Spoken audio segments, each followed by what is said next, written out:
ఇక ప్రజాసేవ చేయాలనే లక్ష్యంతోనే రాజకీయాల్లోకి వచ్చానని మహబూబాబాద్ బీజేపీ అభ్యర్థి సీతారాం నాయక్ తెలిపారు. ఎన్నికల ప్రచారంలో భాగంగా బరిపేడ మండలంలో ఆయన రోడ్ షోలో పాల్గొన్నారు. కార్గిల్ సర్కిల్ నుంచి రాజీవ్ చౌరస్తా వరకు భారీ ర్యాలీ నిర్వహించారు. తనను గెలిపిస్తే మహబూబాబాద్ అభివృద్ధికి కృషి చేస్తానని అన్నారు. ఈ సందర్భంగా బీఆర్ఎస్, కాంగ్రెస్ పార్టీలపై తీవ్ర విమర్శలు చేశారు. బీజేపీతోనే అభివృద్ధి సాధ్యమని సీతారాం నాయక్ అన్నారు.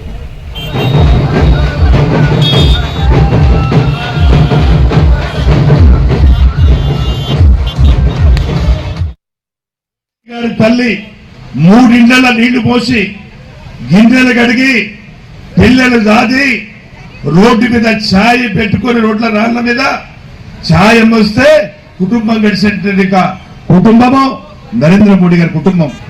ఛాయ్ అమ్ముకొని బతుకున్న కుటుంబం.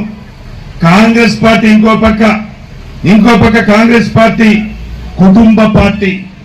నెహ్రూ, ఇందిరాగాంధీ, రాజీవ్ గాంధీ, రాహుల్ గాంధీ, సోనియా గాంధీ ఇవన్నీ నకిలీ గాంధీలు.